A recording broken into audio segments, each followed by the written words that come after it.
Hi, I'm William Spaniel. Let's learn about international relations. Today's topic is trade and absolute advantage. This is beginning our unit on trade, and so to kick things off here, I thought I should briefly talk about how important trade is in international relations. Why should we care about this? And to hammer home this point, I'm just going to show you a couple of numbers. Not anything too detailed, just to give you the idea about why this is so important. So international trade is really popular.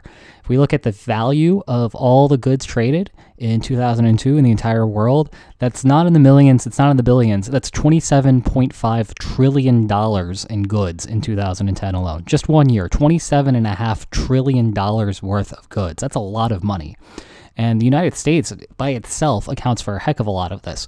So in 2011, that's $3.8 trillion in U.S. international trade alone. So a lot of stuff is going around here. And so we should, at least in an introductory class to international relations, understand why this is all going on, what sort of the implications there are of all sorts of international trade. And so to start things off in this particular lecture, our big question is going to be, why do states engage in trade? And we're going to look at two different answers. The answer in this video is going to be the obvious answer, and the answer in the next video will be the not so obvious answer.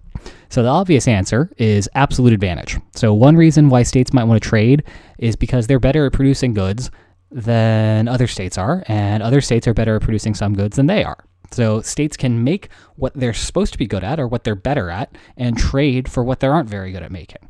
So the easiest example here that I can come up with, and I think the most fun for the products that we're actually talking about here, is wine and tequila. So California produces a lot of wine.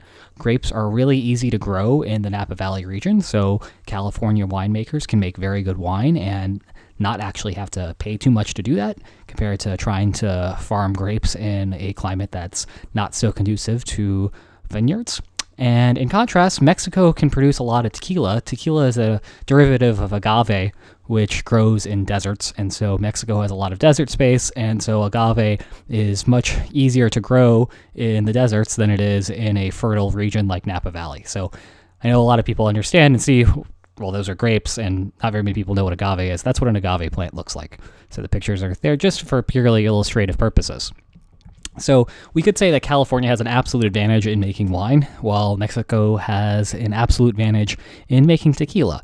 And so unsurprisingly, it's going to be the case that the states should specialize in what they're good at. So California should specialize in making wine, Mexico should specialize in making tequila, and then they should trade those products. So California should ship some wine off to Mexico, and Mexico should ship some tequila off to the United States. They should trade. So to just see this really quickly here, this is a production chart. So imagine that we're looking at 1 man's worth of labor over the course of a day. And in California, if this man goes out and makes wine, he'll be able to make 10 bottles of wine in 1 day's worth of labor. In contrast, in Mexico, because of how hard it is to grow grapes in a desert, he's not going to be able to make very many bottles of wine. He's only going to be able to make 2 bottles of wine in Mexico. Now, on the other hand, when we're talking about tequila, Mexico, really easy to grow agave plants. And so Mexico, this guy in Mexico can spend 1 day and produce 8 bottles of tequila, whereas a similar worker in California would only be able to make 4 bottles of tequila. So obviously, these guys aren't going to want to only drink wine. Californian people like wine, but they also want to have some tequila. And so if they were to not trade by themselves, they would still have to split the production time, right? So California would have to produce some bottles of wine and some bottles of tequila to make the market satisfied, and everyone would get what they want, at least to some degree. And the same would be true in Mexico, where despite the fact that Mexico can't make very many bottles of wine, only 2 bottles for a day's worth of labor, as opposed to 8 bottles of tequila, people in Mexico are still going to want some wine. And so even if Mexico can't trade with California, they're going to have to split production and produce some of both. So for example, perhaps it might look like this, where California would want to produce 5 bottles of wine and 2 bottles of tequila if they were left to their own devices and unable to trade, and Mexico would want to have 1 bottle of wine being made and 4 bottles of tequila being made per day of man labor. All right, so that's what you get in a trade or a world without trade. So that's the consumption of both California and Mexico in a world without trade. But now let's have the states specialize in what they're good at and allow for trade. So instead of California making 5 bottles of wine and 2 bottles of tequila, let's say California is just going to make all wine, and Mexico is not going to be making 1 bottle of wine and 4 bottles of tequila, but is just going to make all tequila. If they do that, it looks like this. So now California is making 10 bottles of wine, no bottles of tequila, and Mexico is making no bottles of wine and 8 bottles of tequila. California could say, hey, you know what? I'll trade you 3 bottles of wine for 3 bottles of tequila, right? We're going to just switch things up. That's going to be the trade.